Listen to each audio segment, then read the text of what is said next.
Thank you, Paul, and thank you, Bill, for inviting me to present today. We're going to talk about the current SRAP quality of life impact measurement and the plans for the next 4 years. And first of all, I want to give thanks to Brad Ryan.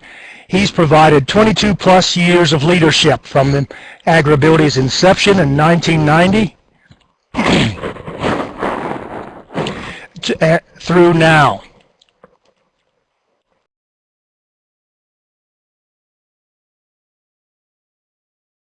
Just a minute.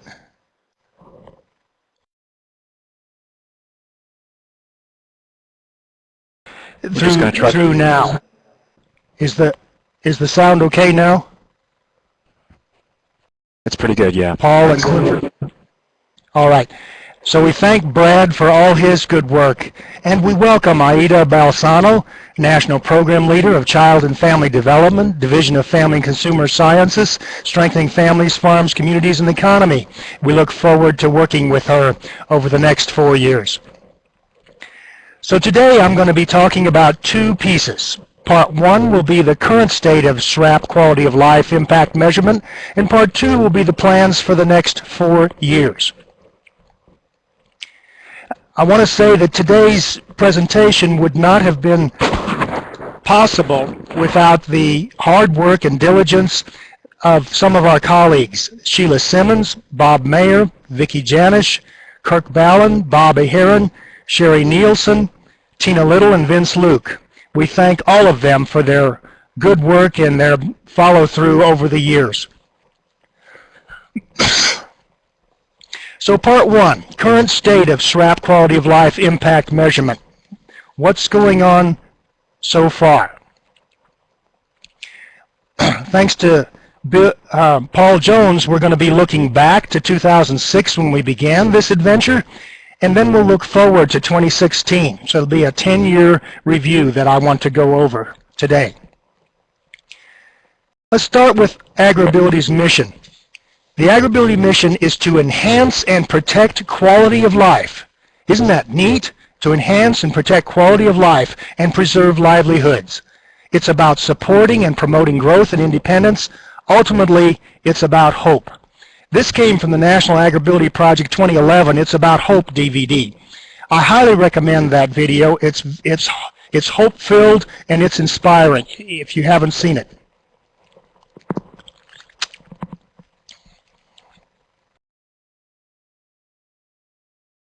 Well, why do we do program evaluation? And I thank Paul for raising this question in yesterday's presentation.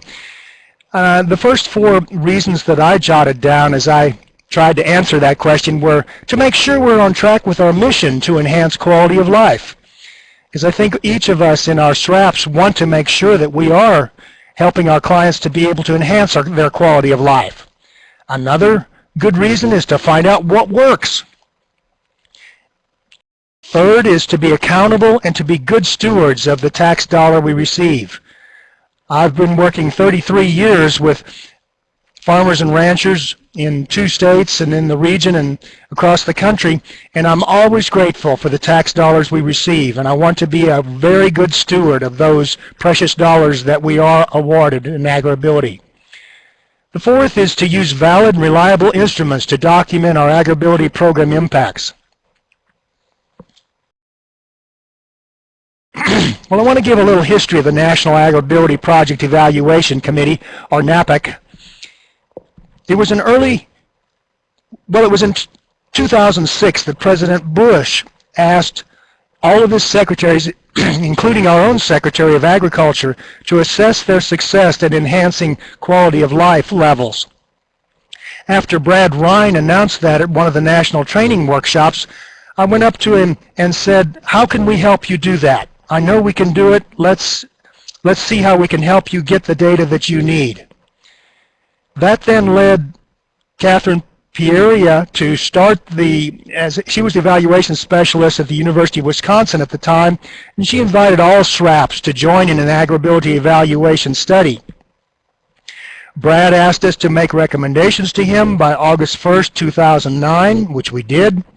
We formed the NAPEC in order to meet regularly, and we met approximately bi-monthly over the past 6 years.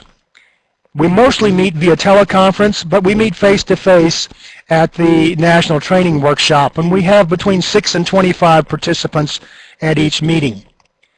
President Obama has continued that emphasis on accountability by asking which federally funded programs work and which ones don't.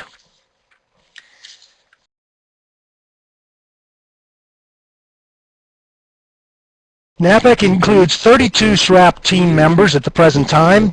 We have 2 NAP evaluation team members, Bob Ahearn and Chip Petria, and we really appreciate all they do with the leadership they provide. And I've had the honor and privilege of being chair since 2007. We have produced results. We created and tested a practical procedure that 15 SRAPs are currently using to assess how successful they are at increasing their clients' quality of life levels and their independent living and operating levels. We look at both variables, and we have results to share with you today. NAPEC produced results we began to address SRAP's highest needs for evaluation.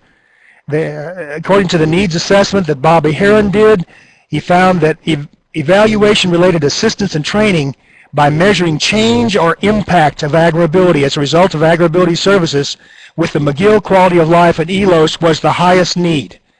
That you said that that's what you really need. And now I'm proud to say that NAP is really working hard to make this happen so we can provide you with the assistance that you need. We increased the involvement by the number of SRAPs who use the McGill Quality of Life and the Independent Living and Operating Survey to collect pre-survey and post-survey data from their new clients from 2 SRAPs in 2008. That was Virginia and Wisconsin, who were the leaders of the whole pack, to 6 in 2012, Colorado, Kansas, Nebraska, Virginia, Wisconsin, and West Virginia, to 15 in 2012, Arkansas, Colorado, Kansas, Maine, Minnesota, Missouri, North Carolina, Nebraska, Ohio, Oklahoma, Texas, Utah, Virginia, Wisconsin, and West Virginia. The National AgrAbility Project, the University of Illinois, Urbana-Champaign, and Colorado State University Extension, we all thank you very much for all of your involvement. You're getting IRB approval, and then you're collecting the data, because it's only through our working together that we'll be able to answer that question that President Bush and President Obama have asked us, is, are we being accountable with our tax dollars? Are we being effective with our new clients? This slide shows the number of SRAPs that are currently collecting quality of life and ELOS data from the new clients, and it rose from 2 to 6 to 15. We're really pleased about that. Here is the main map from National AgrAbility Project that shows all of us who are funded, and 15 of those are currently working with us on this. NAPEC has produced results. We published 2 refereed journal articles so far, plus a report on the effectiveness of AgrAbility. You can find the first article we published in the Journal of Applied Communication, 2008, and another one, that was actually the second one. The first one was Bob Mayer and I published an article in the Journal of Agricultural Safety and Health. And then Bill Field, Eric Olson, and one of my graduate students, and I published one on AgrAbility, a program that works on Goodwill Industries. And then we have another manuscript in preparation that should go out pretty soon. Well, part of the work that NAPEC had to do was to figure out, well, how do we define an AgrAbility client? And in conjunction with Brad Ryan and NAP, we decided to define an AgrAbility client as an individual with a disability who is engaged in production agriculture as an owner or operator or family member or employee who has received professional services from AgrAbility project staff during an on-site visit. We also provide information to people when they ask for information, as all of you do, but some people aren't interested in becoming clients at this time, so they don't get an on-site visit. So they are not counted as a client, and they don't fill out, or they're not asked to fill out pre-surveys or post-surveys. So for today, as I report on the results we've had so far, I have 2 questions I want to answer. Do our AgrAbility clients increase their quality of life levels? Are our AgrAbility clients more able to live on, operate, and manage their farms or ranches if they choose? Some of you who have come to my presentation at the last National Training Workshop heard this presentation before, but maybe some of you have not. 6 SRAPs conducted a 4-year longitudinal study to answer these 2 questions between June 2007 and July 2011. They were Colorado, Kansas, Nebraska, Virginia, Wisconsin, and West Virginia. We used the McGill Quality of Life Survey and AgrAbility Independent Living and Operating Survey and the NAP demographic data. By July 13, 2011, Colorado, Kansas, Virginia, and Wisconsin entered their 98 matched pre-post survey data from new clients into Excel files and emailed them to us here at Colorado State University Extension for us to enter and analyze. Kansas is the major contributor through Sheila Simmons and Carrie Ebert. They provided 49 matching surveys, Wisconsin 31, Colorado 15, Virginia 3, for a total of 98. And those are the results I'm going to be sharing with you today. So do our AgrAbility clients increase their quality of life levels is the first question. When we looked at the McGill pre-test, post-test survey changes, you see here pre-survey at one point, and pre-survey is before they have their on-site visit. Post-survey is when we close out the case. And this particular graph shows the McGill single-item survey, and you can see it went up. The physical well-being went up, and physical symptoms improved. All of these 3 improved, and these results are real, not by chance. They are statistically significant, and so they need to be taken seriously. For those of you who are interested in more detail, there's a language, a way of thinking, a set of conventions that researchers use that I can go on into more detail. Like, you'll see these all have 3 stars. That means the level of significance from pre-test to post-test was significant at the 0.001 level. Well, what does that mean? That means that these results are statistically significant or are due to chance fewer than 1 out of 1,000 times. So if we repeated this study 1,000 times, less than 1 time would they be due to chance. That's very good. When we look at the next 3 subscales of the McGill Quality of Life study, we find support. I think this one is very important because in my experience with my own family and with the families we deal with in AgrAbility, lack of support, physical support that people get is one of the things that many farmers and ranchers feel very isolated, very cut off, particularly after they have a disability. So for us to find that their support levels increased at a statistically significant amount from the time we started working with them to the time we finished working with them, I think is just wonderful. I think it's part of the major contribution we make. Also the experiential well-being and the psychological well-being. We want that to happen as well. So we got physical and psychological well-being all improving. When we put all 6 subscales together, we get a McGill Quality of Life total scale. Total score, and it too went up from pre-survey to post-survey at a statistically significant level, 0.001. It's due to chance just 1 out of 1,000 times, and that's excellent. We're real pleased with that. So the first question, do our AgrAbility clients increase their quality of life levels? Yes, they improve on the total quality of life scale plus on all 6 subscales. The second question we want to answer today is, are our AgrAbility clients more able to live on their ranches and farms, operate them, and manage them if that's what they choose? So the NAPEC created 6 questions that we ask at the pre-survey and the post-survey having to do with these. How well are you able to manage your farm, complete chores, operate machinery, and then the next slide as well. And we find improvements on all 3 of these subscales. Ability to manage farm. Complete chores is only significant at the 0.05 level, means if we completed the study 100 times, the results would be due to chance only 5 times out of 100. And operate machinery, and the next 3 are live in their home or farm or ranch. There was no significant change on that one. Access workspaces, no significant change there. Modify machinery, that did improve. Now, I think the reason that the live and home on farm or ranch did not improve as much as we would have liked is because of the ceiling effect. And that's when you start with a very high score, there isn't much room to improve. And that's probably what affected this one.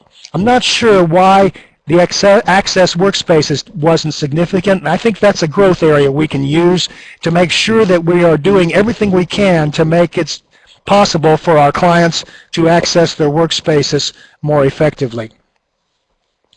So, are our AgrAbility clients more able to live on, operate, and manage their farms and ranches if they choose?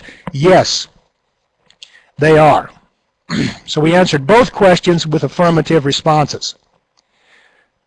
The results of this 4-state study show that all of the McGill Quality of Life group mean scores increased from pre-survey to post-survey, plus they manage their farm, operate the machinery, and modify their machinery.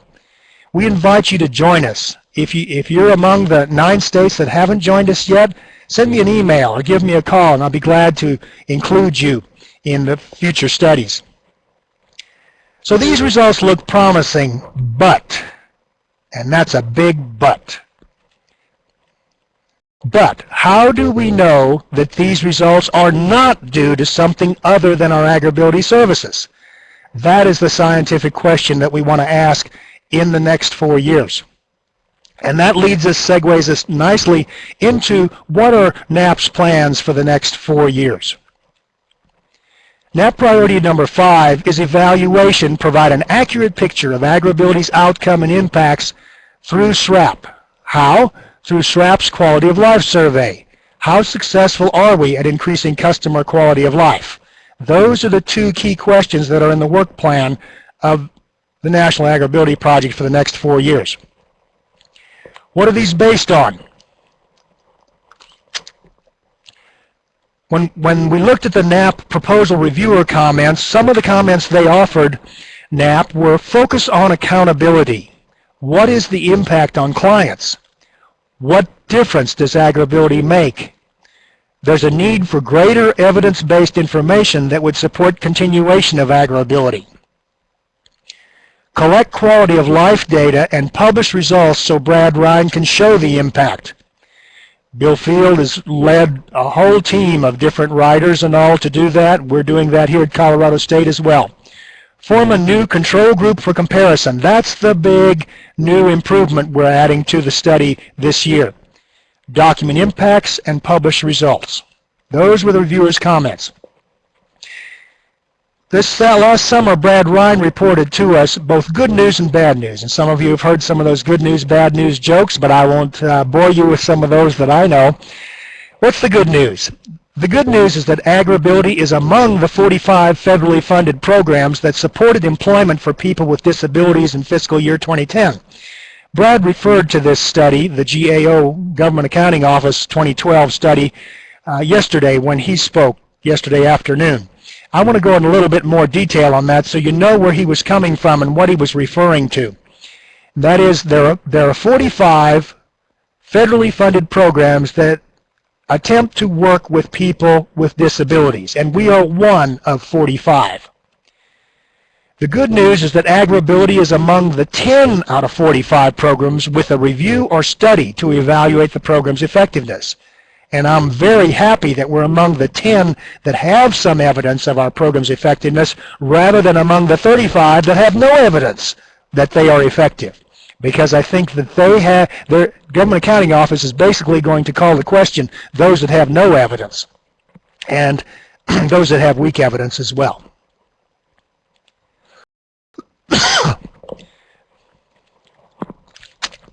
The good news, and this is a quote from the GAO report 2012, the Department of Agriculture's AgrAbility program conducted a review of its activities between 1991 and 2011 and found that 11,000 clients had been served and that 88% of those clients continued to be engaged in farm or ranch activities. Thanks to Bill Field, Paul Jones, Bobby Heron, Chip Petria, and colleagues for having this in there. Because had we not had that in there, we would have been among those 35 that had no evidence of their program effectiveness. So thank you for your good work on that. But we can do even more next time. because here's the bad news that they said, and they quoted in the GAO report about AgrAbility. However, this study did not determine whether other factors may have contributed to participants' positive outcomes. There was no impact study. That was the rationale behind Brad's calling us and saying, is there any way you can help us get a no treatment control group? Because the GAO, and therefore the president, is going to take a look at this in the future. So Brad Ryan asked us to help him respond to the GAO report during the next 4 years. So far, as I said before, 15 SRAPs are working to collect data from AgrAbility clients with an on-site visit. And I've told you those 15. And we welcome the rest of you to join us. Here's the map where you can see, again, the 24 states that are currently funded. And of those, the AgrAbility green states are the 15 that are currently involved with our ongoing study. The red states are the 9 states that have not joined us yet in this study, and I encourage you to join us. We would be glad to have you join us, and it'd be really great if we could have even more people involved in this study. And then there are the blue states. The blue states are those states that have been previously funded by AgrAbility but are not currently. And I'll get back to these blue states in a bit. If any of you see that I have miscolored your state and that you're in a different group than where I think you are, let me know, because I may not have gotten them all perfect, and I would welcome this to fix any errors I might have made as soon as possible. So, we have the experimental group. We've already collected data, pre-post data from 98 matched pre-post surveys, and we have some more data from Wisconsin and Nebraska and other states that we're currently entering in order for future analysis. Our goal in the next 4 years is to add to the 98 another 200 with matching pre- and post-surveys. That is, of new clients who complete pre-surveys before their on-site visit and post-surveys when their cases are closed out. And then here's the new piece. We also want to create a no-treatment control group of 100 people with disabilities with matching pre- and post-surveys a year apart. And that's the big new improvement, which will definitely strengthen the results of our study to really know whether or not AgrAbility, in other words, involvement with AgrAbility, is what's increasing quality of life levels and increasing independent living and operating levels. How are we going to do that? The control group of 100 people over the next 4 years to complete pre-surveys and post-surveys a year later cannot be receiving any type of AgrAbility program services or on-site visits, regardless of whether they are in USDA funded or affiliate states. So the difference will be no treatment and no on-site visits. No service, no AgrAbility service, and no on-site visits. That's the difference between the control group and the experimental group. Where are we going to find these 100 ranchers and farmers for the control group? So far, what Bill Field and Paul Jones and Knapp and Bobby Heron and Chip Petria and the NAPAC Evaluation Committee have come up with are the following 5. We think we can get some of them from non-funded AgrAbility affiliate states. Those were the 6 states that I marked in blue, previously funded but not currently funded to provide AgrAbility services. And they might include Iowa, Idaho, Illinois, Michigan, Montana, and Pennsylvania, and then Louisiana, I think, is another one. That'd be one group.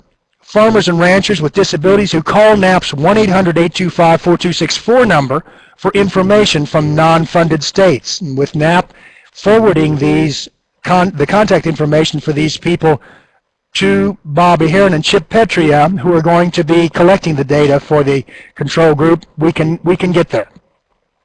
The third group, we think, is from ranchers and farmers with disabilities who call in to your state or mine to currently funded SRAPs, but who decide not to become clients at this time.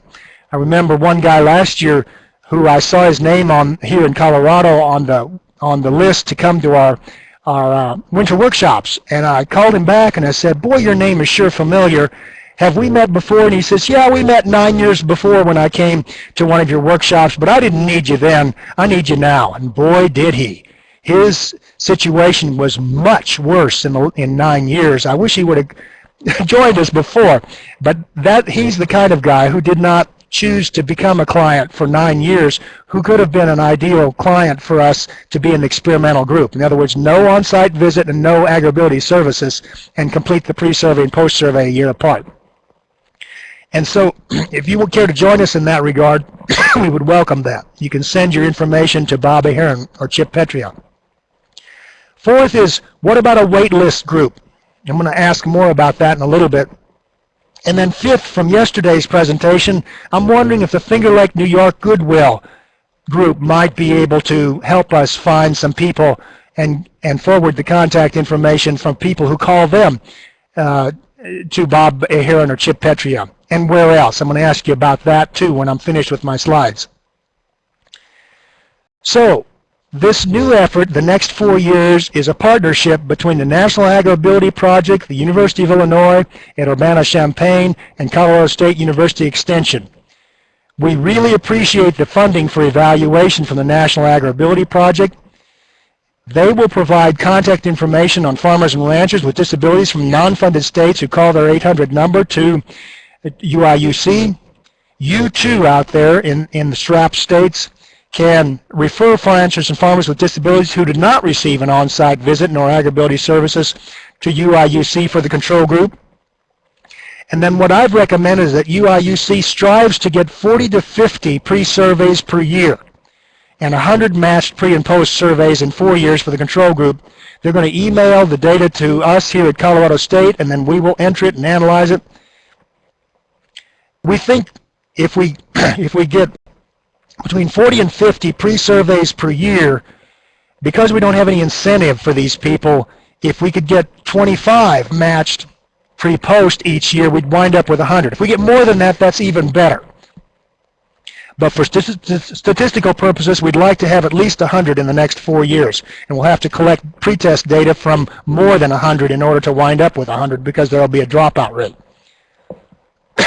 UIUC and Colorado State University Extension will continue to work with the 15-plus SRAPs to collect matching pre-post surveys for the experimental group. Like I said, and like I reported today, we've got data already analyzed from 98 matched surveys, and we hope to have 300 by the end of the study. That is 98 we've already collected plus 200 more. So, why would you want to join us, those of you who have not yet? You can document your program's effectiveness at increasing quality of life and independent living and operating. You can enhance your chances of receiving funding next time with empirical evidence of your SRAP's quality and effectiveness. You can increase your chances for outside funding by demonstrating your accountability to them. And you can contribute to AgrAbility's mission to enhance the quality of life levels of our clients. So how do you join us? Here's how. Send an email to me at robert.fetch@colostate.edu. Seek IRB approval from your land-grant university. And if you're interested, I will send you all that we've got here in terms of what we did to get IRB approval here at Colorado State, which is very strict. And some states have found that if they just send what we've done to their IRB and let them know that Colorado State approved it, that's good enough for their land grant. But not always. Sometimes you've got to revise what I send you, and fill out your own local IRB, land grant, university IRB forms. Then study and use the same protocol as we do. Adapt Colorado on the surveys to your state or your SRAP on pages 1 and 2, and mail them out to people before you do your on-site visits. And then mail a follow-up 10 days later if it doesn't come back with your postage paid that you have. Then enter your data into an Excel file that we will provide, proof perfectly, and email to me. Thank you very much. That's the end of my slideshow. I want to have a little bit discussion now with you. I want to see, Paul, if we can get some discussion on, do any of you have a wait list for prospective clients? And then where else can we find 100 farmers or ranchers for the control group? So, Paul, can you open it up for questions now? Yes, I think we do have somebody typing in a question. Otherwise, if you have a microphone or webcam and you want to raise your hand and either ask a question or give some input in terms of what your state's been doing or other thoughts about how we might improve this process, please do that. We'd appreciate it.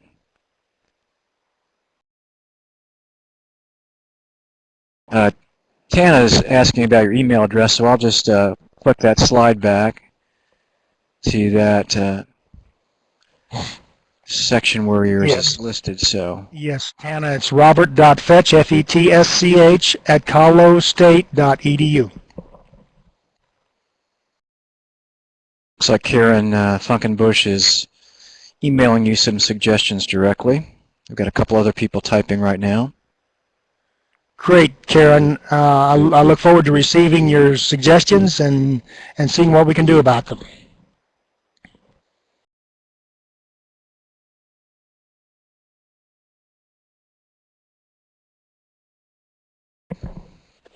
Someone else typing now.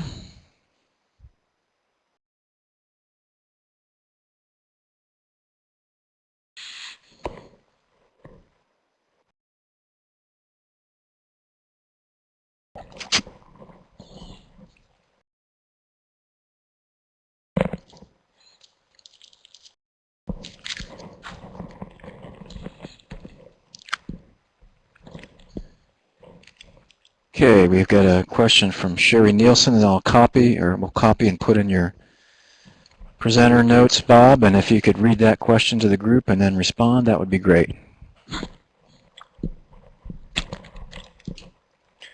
Would our disability partners have access to a list for the control group? That's a good question. We've wondered about that. We talked about the possibility of Division of Vocational Rehabilitation may be helping us, but we think the HIPAA requirements and all might be a problem with regard to at least DVR. I don't know if that would be a problem with our Goodwill partners or Easter Seals partners or independent living partners or not. What do you think? Do you think that might work?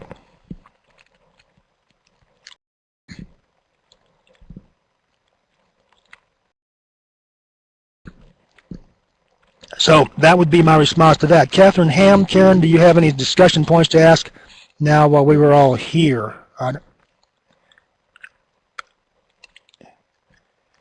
Steve Swain, is providing information to calls considered a service? My understanding so far is that no, it is not. We're drawing the line at providing an on-site visit and detailed AgrAbility services is what we mean for the experimental group. If you just provide brief information and website information, etc., with no on-site visit and no direct involvement as a client to get them as a client, that then they might be eligible for the control group. I think that's a good point, Bob, especially from our perspective at the national project, because we do get, quite a few email requests through the website in addition to the phone calls, and we don't want to, deny people, for example, in Arizona or, Washington, the basic information that we provide everybody. But if we draw the line at the site visit, then that makes sense because we'd still be able to provide that, information that we can and help them as much as possible, but simply not be able to provide a site visit for those people. I have a question. Maybe some of those that are on the call that have been participating in the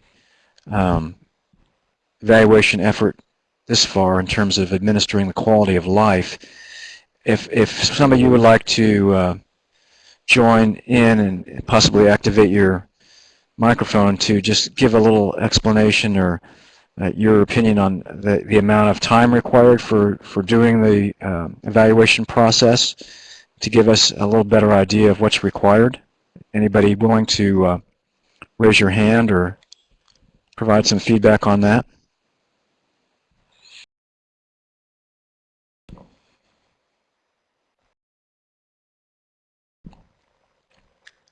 While we're waiting for people to respond to Paul's question, we have another question. So a mailing of information is not a service? If it's not, if it's a small amount of information and not the whole bathtub full from NAP, I think it's okay. But if you provide them with all kinds of services, etc., via information, then it would get pretty questionable. So I think a mailing of a small amount of information is fine to include them in the no treatment control group. Back to Paul's question, do any of you who are online, who are involved with our quality of life study, want to say anything about how much time it takes you and how do you like it, and etc.?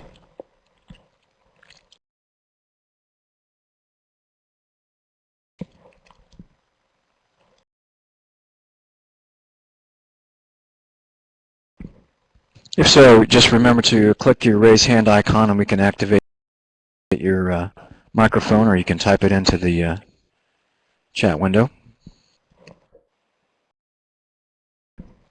Okay, we've got another question. Some callers, people who call in, are only interested in finding funding. Boy, don't I know that. We get those all the time too. And might not even be related to agriculture. Would they be helpful for the control group? No. If they're not involved in agriculture, and if they don't have a disability, we don't think they would be similar enough to be included in the control group. But if they are involved in agriculture, and if they do have a disability, and all they want is to find funding, they don't want an on-site visit, and they don't want AgrAbility services, then they would be great for the control group. But if they're not in agriculture, and if they don't have a disability, no, they would not be helpful to us in the control group. Thank you for your call. Thank you for your question on that. We've got several people typing right now, so we'll try to get that information for your next questions or comments. Okay, Jill Sump, my colleague here at Goodwill in Denver, says the time varies. We try to make a call before mailing the survey, so you can figure on about 30 minutes to get the survey out. That is the survey and the envelope with the stamps on it so they can come back to Jill. And coming back is about the same amount. Entering the data into the Excel sheet isn't bad, but takes about 4 to 6 hours to do it. To do it cleanly, we tend to enter them quarterly, and then they submit them to me, and we add them to the McGill Quality of Life database that we have. And we appreciate, Jill, all the good work you're doing on that.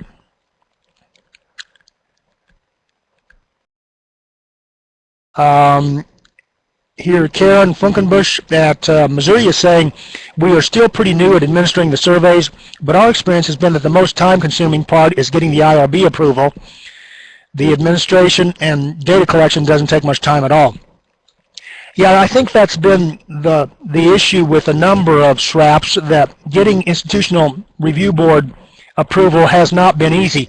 But I think part of that has to do maybe that some of us don't have much experience at doing that before. For those of us who have been with Extension for a long time and have had to get IRB approval and have a good relationship with IRB people at our land-grant university, I don't think it takes so long to be able to do it, particularly when I provide you with at least the way we did it here. Not that ours is perfect, it's not, but at least it gives you some talking points and some pieces that you can use there. That was North Carolina. Correct. That question came. What was comment North? Came from North Carolina rather than from Karen in Missouri. Karen does have an. Oh, okay. Okay, so that was from that comment that I wrongly attributed to Karen Funkenbush was from Michelle Proctor. My apologies to both of you for getting it wrong there. Okay, here's Karen Funkenbush in Missouri. Any thoughts about administering survey electronically? I have been giving that some thought, and I want to bring that up to the evaluation committee. I'm not exactly sure about that process working very well with our clients, but I will look into it.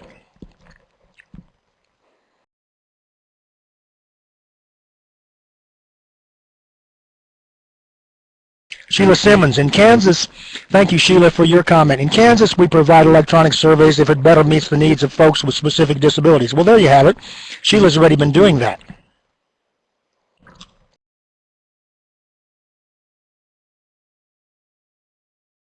Jill Sump, again, says, regarding Colorado AgrAbility, the amount of time it takes isn't a lot. It just takes time to mail the evaluation, and if it isn't received back, it takes an extra effort to ask them to send it back. After it's received back, it doesn't take long to send it to me. Thank you, Jill. Are there any other questions that anybody, does anybody have a wait list? If you do, would you please let me know? Because if anybody does have a wait list, that would be an ideal way to collect no treatment control group data.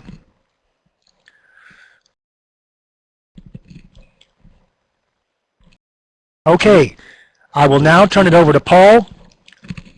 Thank you very much for being a part of it.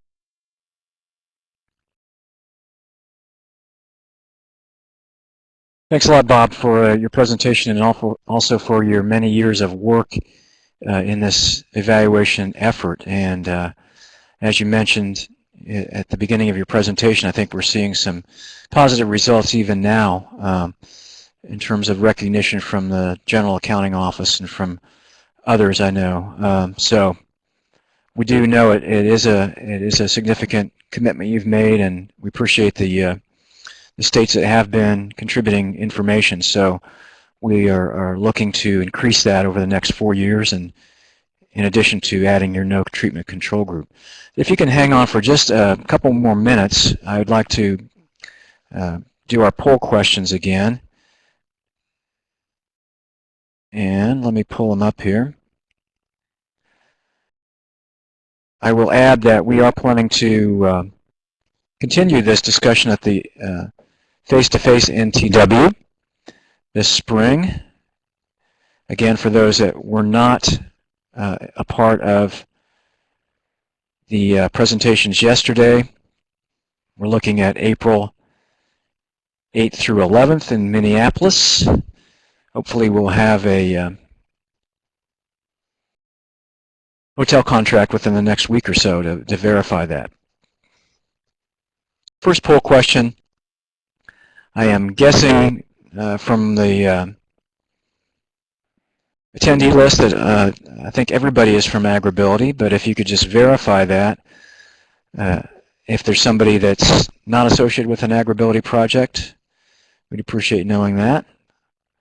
Of course, this was a very AgrAbility specific topic.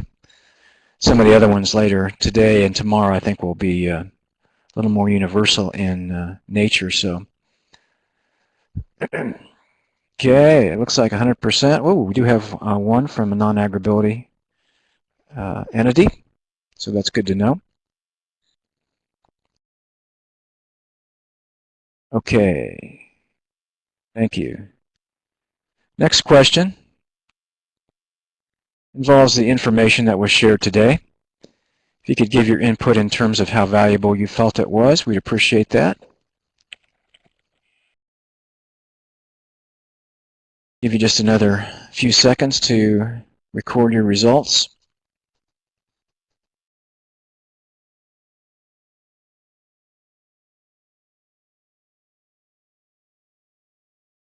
Anybody else? I know we've got a few more people than we've got numbers right now on the poll.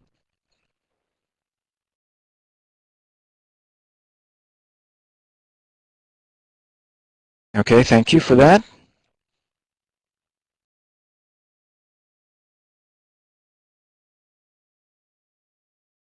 Two more quick questions. The first one involves our technology, and again, if you got bounced out of the meeting, could you please type that into the chat room for us to let us know that you were disconnected somehow? We're trying to keep track of that. I believe that yesterday afternoon no one was kicked out, which is always nice. We don't like to kick out our participants, so let us know though if you were kicked out or how many times if that was the case, So if you could give us a general rating today in terms of our technology, whether it was effective or not. We know we had a little bit of problem getting the sound started at the beginning, but hopefully that wasn't a huge issue for some. If you did have any major problems, if you could elaborate on those, even if it was not in terms of getting kicked out. Other issues with the sound or with the video quality, it's always good for us to know that. Give you another couple seconds here.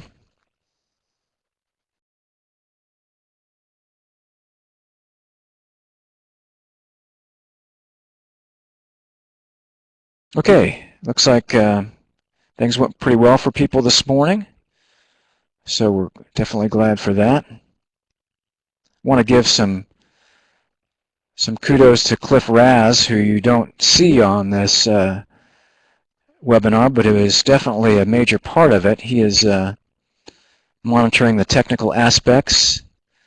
So if you wanted to go up to your icon there and give Cliff a little applause with an icon, that would be nice.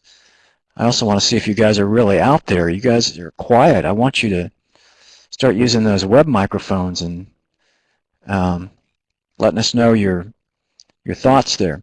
Okay, finally, as we always ask, if you would respond to this question about, if I can get it to open. There's one technical problem. Can't get my poll to open. Let's see if we can try it one more time. It's over there thinking about it. Now I think it's open. Maybe I can drag it back over here. Oh, there you come on. There we go. Okay, now I'm thinking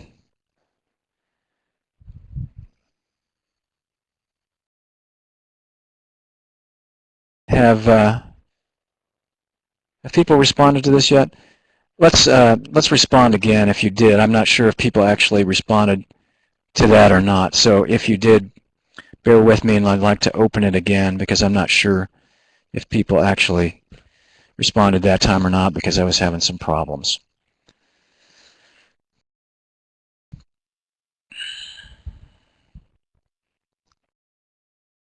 Okay, great. Thank you for your input on that.